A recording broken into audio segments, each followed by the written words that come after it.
Hey, what's going on, guys? So today I'm kind of comparing these two TacKnives OTFs. They are both Karambit style OTFs, which is kind of strange because it's kind of like an OTB, right? It's not really out the front, it's out the bottom. But anyway, I also have my scale out here because I have a sneaking suspicion that even though the specs on both of these show that they're 7.9 ounces, one definitely feels lighter. All right, so I'm gonna make sure that I'm not crazy here and I'm actually gonna weigh it. So first, let's take these out of the box. I saved these boxes so you guys can see how these arrived because some of the TacKnives stuff come in the nice hard cases, some come with these cardboard boxes as well as a sheath. So I guess it really just depends on whether you're getting a sheath with that knife. But anyway, this one is the MTU 23SL. All right, put that off to the side here. All right, so you can check that out. And like I said, this is a Karambit style OTF, so it's kind of out the bottom, not the top. Interesting. But anyway, there's the one model. This one is the MTU 21. Now, there are multiple versions of the OTF Karambits, all right? So these are definitely not the only limitation here, but these are the two that I was interested in trying. Now, the big difference between these two, besides obviously their look and everything, is of course the price and the blade steel. So on this one here, the MTU 23SL, this is rocking a 440C with an aluminum handle. They're both the same, they're supposed to be the same specs. Blade length is 3.15 inches, and again, 7.9 ounces. This one here, the MTU 21, is in D2.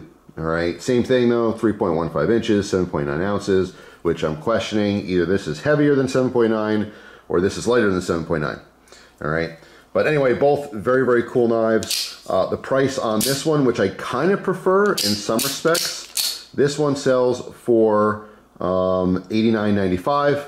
Of course, I do have a coupon code if you want to use it. It is TAC2023. It's an extra 15% off. This particular model here sells normally for $69.95. It happens to be on sale right now for $59.95. And again, this one has the 440C, if I didn't mention that before. So D2 for a couple bucks more, or 440. Now, I did carry both of these thanks to the change in Pennsylvania laws. I don't have to worry about automatics anymore, which is awesome. I like the look of this one a little bit better. They both cut totally fine. They're both razor sharp out of the box. Very happy with their performance thus far. But yeah, so first let me go ahead and weigh these guys because I am very, very curious. All right, so let's close them first. Let's take our scale out here. All right, so again, 7.9 ounces is what it's supposed to be. So let's try this one first. All right, let me get that covered so you can see. Make sure it's not touching the knife. 7.29. Try that again. 7.29. All right, so right off the bat, this one weighs a little less than it's supposed to. It's supposed to be 7.9. It's 7.29. So let's try this one here. Yeah, see, I was right. 4.85. But that is significantly different. I could feel the difference. It's funny because 4.85, yeah, how about that? All right, so there you go. This one by itself feels, you know, like, I mean, it's not particularly light, not particularly heavy, but when I'm manipulating both of them or handling both of them, especially when I was EDCing them and carrying them in the pocket, I could really tell a difference. This one feels like a brick in comparison to this. Now, by itself, it's whatever. You know what I mean? It's a metal knife, all metal. I mean, it's an alloy aluminum. So, I mean, it's not like it's stainless steel. It shouldn't feel like that. It actually kind of feels like the heft of maybe stainless steel. However, this one feels substantially lighter. All right. So as far as, you know, the functionality, they both work very well. As far as the looks, it's weird because I really prefer the blade on this one. I like that any kind of hawkbill style blade, I like to come to a fine point. All right. This is like a little cat claw, you know, tiger claw. This like reverse Tanto style blade, it's cool. It may technically be a stronger tip if you wanted to use it harder. Maybe there's a slightly less chance of it snapping or breaking or something. But I definitely prefer the look of that. I think it's just more aggressive, you know, in comparison. I don't mind the two-tone on here. I think that's pretty cool. But as far as the handles go, this is very like Batman, which, you know, that could be your thing. It's fine. I don't mind it that much, but I kind of prefer the silver with the little like carbon fiber type inlays. I don't think that's carbon fiber. I mean, it might be real carbon fiber, but I mean, unless I kind of pry it out of there, I'm not going to know, but I'm guessing that it's possible that it's some kind of a decal or something, you know, or maybe a laminate. But anyway, I'm just saying I kind of like the look of this one more, but I like the blade look of that one more. Also, this one's smooth. There's no sharp edges at all, but for some reason, this one's like these Batman style skeletonized looking thing. I don't know what style that really is. Looks like some kind of a skeleton bone or something, but or maybe even something reptilian. But it has like rounded edges. So it for some reason, even though this protrudes, you know what I mean? Like this is smooth, but this has bumps, but it's rounded bumps. So overall, for some reason, this feels even smoother. But also the pocket clips. I definitely prefer this style pocket clip over this one. This one works totally fine. There's no issue with it all. It actually has really great tension. I just don't like the kind of hex, you know, cut out there and the round top. I don't know. Just, again, it comes down to personal preference. Definitely prefer this one. They both do work very well, though. All right, if I had to pick, this probably works just slightly better in the pocket. Not that this was an issue. This just happens to be a little bit of a tighter clip. This one has a little bit more flex in it, or a little bit easier to flex.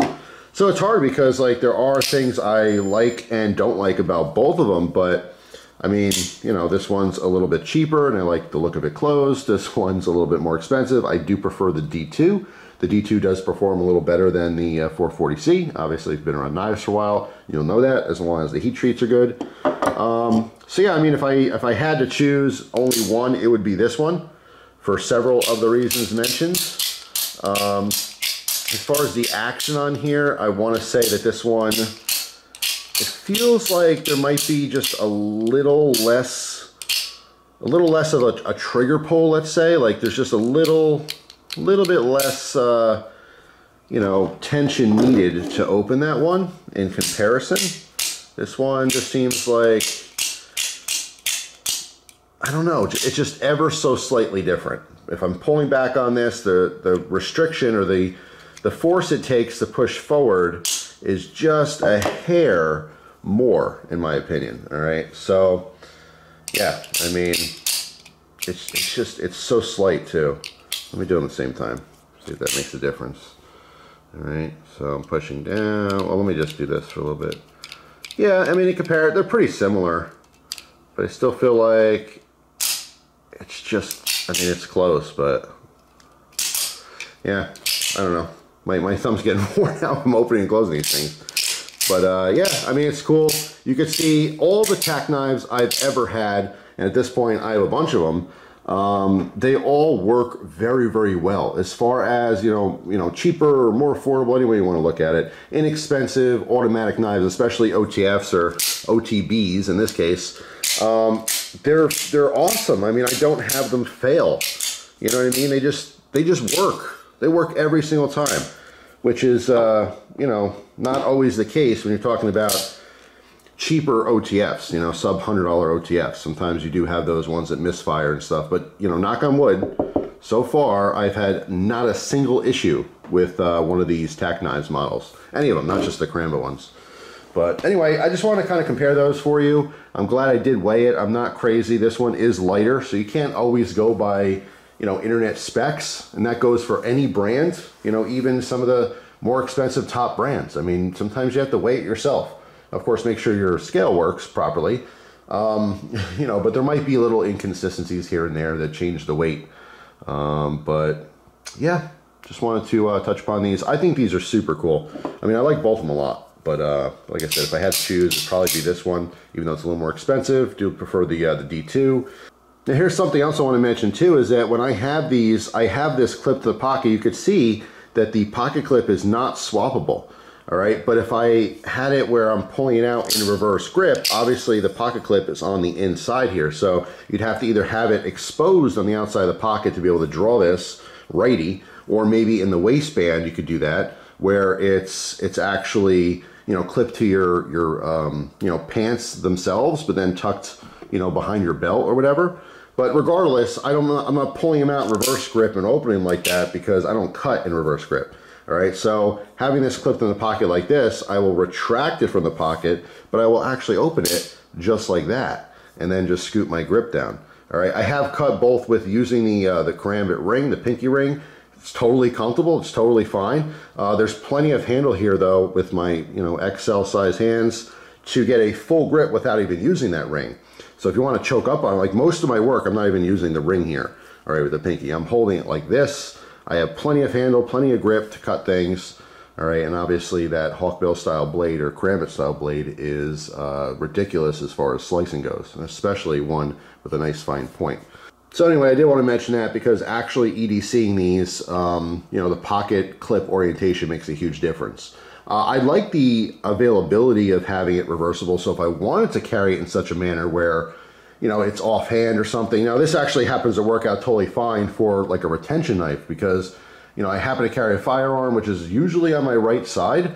So if I had this, in the waistband or even in the left pocket clipped like this, I could, take it out using the ring, open it appropriately, and use this as, a knife to basically get people off of me if I'm struggling with my gun. So if there was a situation where someone was attacking me, and now they see that I'm taking my gun out and they have control and we're fighting over it. And this is something like, police officers are more likely to, to have to deal with than just an average citizen. But let's say the extremely rare case I have to take my gun out to begin with, and then even the more rare case that someone sees me doing it, bull rushes me, and before I can get it out, now we're struggling over it.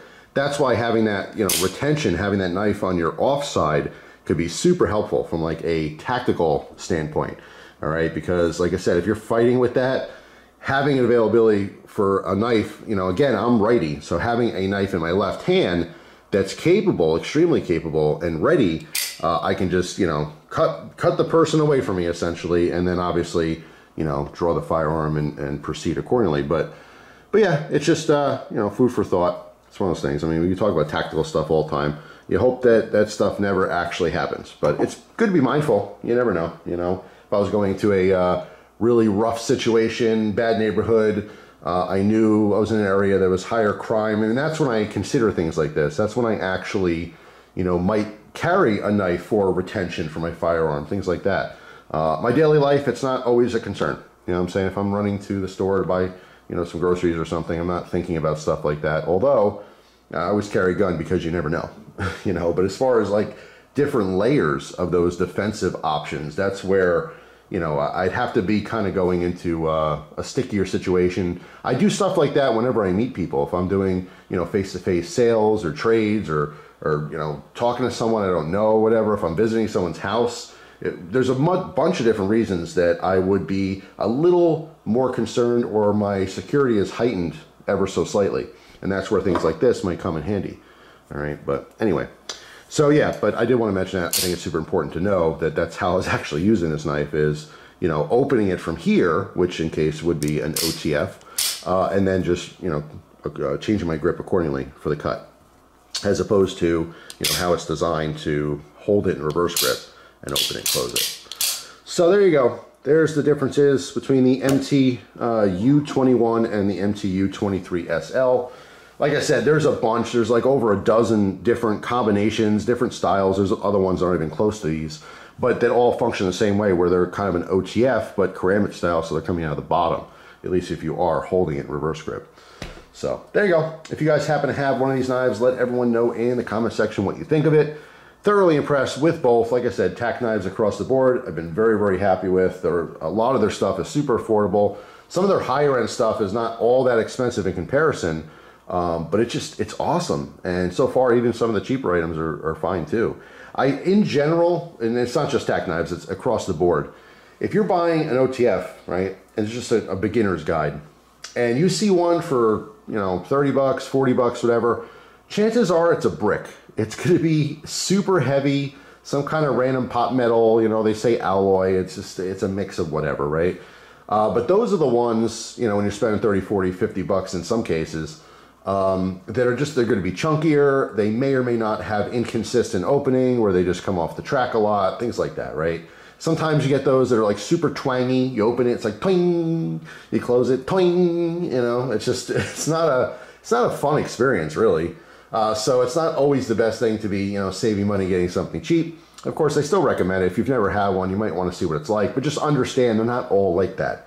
You know, as you start getting higher grades, when you start paying more and more money for these things, they tend to get better. Not always the case, but in general, they get better and better the more you're buying or more you're paying for them because you're buying a higher quality version of it. But you don't always have to have, you know, a name brand on that blade to appreciate it and to actually have a good working tool. These aren't just fun to play around with. I've actually carried and used them, and they cut stuff. That's the whole point. They're knives, right? So anyway, that's all. Hopefully you guys enjoyed the video. Thanks for watching, and I will see you tomorrow with a brand new one. Take it easy.